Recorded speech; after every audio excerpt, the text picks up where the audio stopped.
everyone, my name is Kim and welcome back to Bookmarks and Breadsticks.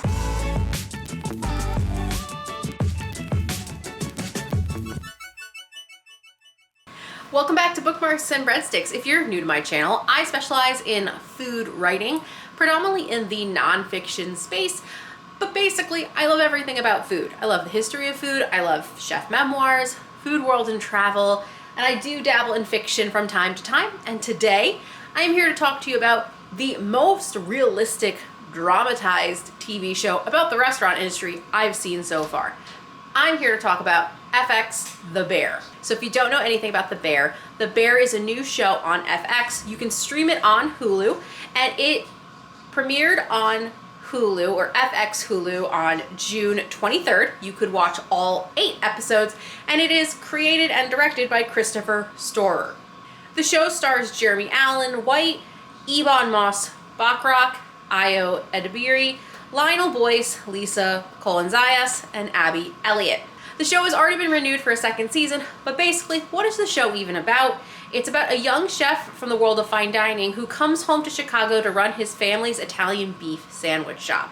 So a little bit more context there. Our protagonist is Carmy, played by Jeremy Allen White, and he returns home to run The Beef, his brother's Chicago beef sandwich shop. It was in the family after his brother dies by suicide. So if you don't know who Christopher Storer is, he's best known for his documentaries, including a 2013 film called Sense of Urgency about the illustrious chef Thomas Keller. If you don't know who Thomas Keller is, he runs the French Laundry and is one of the most well-known and revered chefs for American cuisine. And in that documentary, where he follows Thomas Keller, that documentary, it's clear he knows the ways restaurants really work. So we have 8 episodes to get to know this ragtag team that Carmy essentially inherits when he takes over The Beef.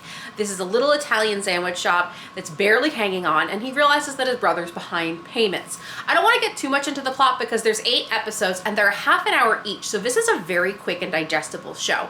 But one of the things I think the show captures so well is the utter feudalism, or like how brutal it is to truly run a restaurant and live in the restaurant and work in a restaurant industry. The majority of the filming of this entire show takes place predominantly within that space, behind the counter, in the kitchen, very small contained areas. There's very few times we as the audience get to go anywhere other than the beef shop. What makes this show so powerful, and I think a really important watch if you want to understand the true world of the restaurant industry without watching a documentary, if you want the dramatized version, is the utter bleakness behind it. So let's start with Carmy as our protagonist.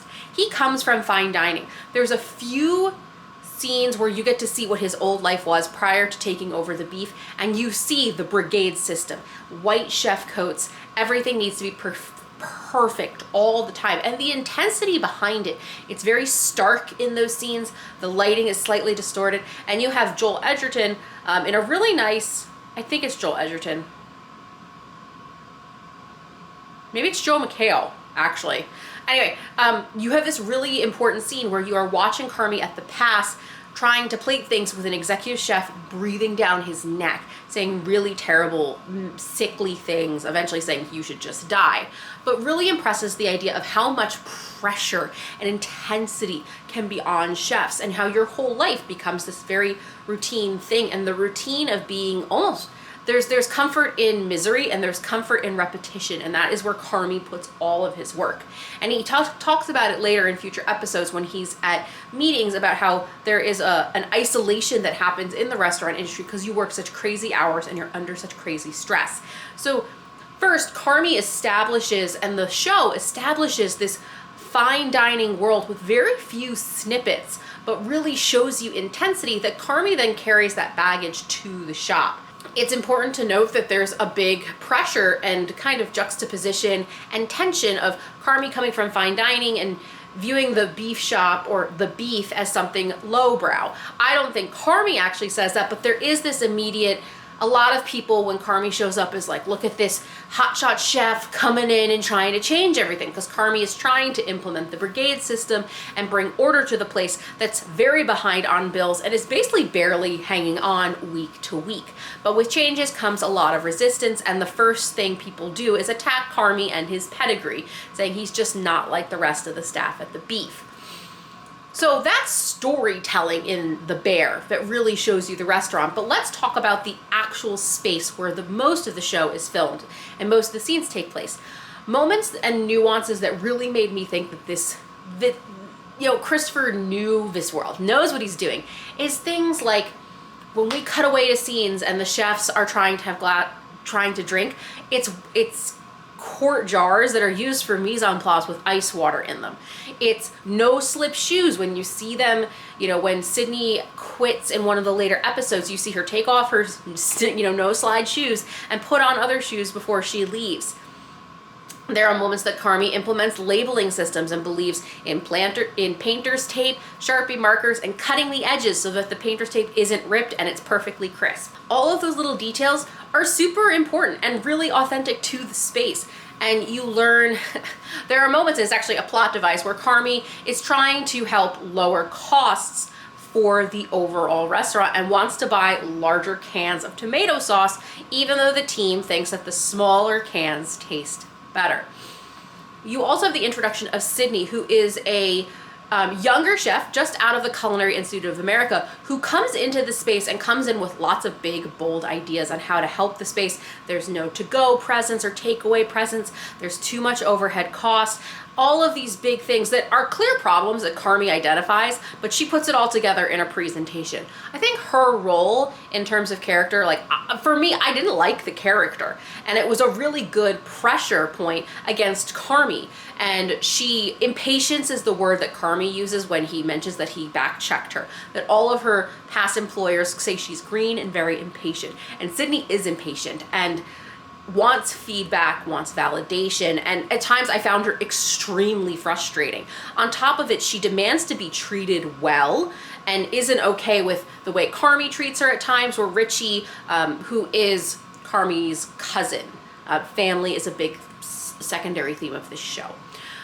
But for all of Sydney demanding to be treated correctly and, let's say, her wokeness and desire to change the system, she is still not above the same abuse and cyclical abuse system that she is trying to demand better of. So Carmy, who wants to change and help the restaurant, at times falls victim to his own anger and fury. He raises his voice, he shouts, he throws things. And Sydney, in turn, calls him on this, checks him on this, but she is no better. And especially in episode 7, which I think is the most powerful episode of the entire season, she also caves to that and perpetuates the cycle of abuse by yelling at the staff who had really come around to her and really believed in her, and then ultimately quits. Kind of a spoiler, but there's more to it than that. And I think that's a really important thing, because if you think back to when Anthony Bourdain first came out with Kitchen Confidential, suddenly being the bad boy chef was a really cool and sexy thing. And this show says, no, it is not cool. This is a bleak as fuck, miserable time. You're underwater trying to pay vendors, trying to scrape by, and the cycle of abuse is very hard to get out of. So much so that in later years, Anthony Bourdain actually laments that his Kitchen Confidential perpetuated a stereotype that he didn't believe in, that he wants this world of abuse in the workplace, especially in kitchens, to stop. And especially because the head chef is a white guy like Carmy. But meanwhile, his staff are people from all over the world with different socioeconomic backgrounds. A lot of them, just in their accents, the way they cook, all of this. And it's one of those moments that a restaurant's really built on the backbone of some of those people, like the really diligent dishwasher in the back who doesn't get a lot of screen time. Or Maddie Matheson makes a cameo as a reoccurring character who just kind of knows how to fix everything. But here is Carmy, the one who's the James Beard Award-winning chef, who has all the prestige, but is also the one who perpetuates the most abuse. All in all, this is a very powerful show, and not just the elements of mise en scène with the painter's tape, Sharpies. There's never enough Sharpies in this show. or just making sure the kitchen's clean and the brigade system and hierarchical things. There's lots of nuances in setting, in color, in sound, but also just in the driving catalyst and conflicts within the plot line are really showing you this is the trauma of working in a restaurant. I've seen articles like the New Yorker wrote a lovely review about the show that some chefs even find it kind of triggering. It's so traumatic because it's so true. It's so bleak.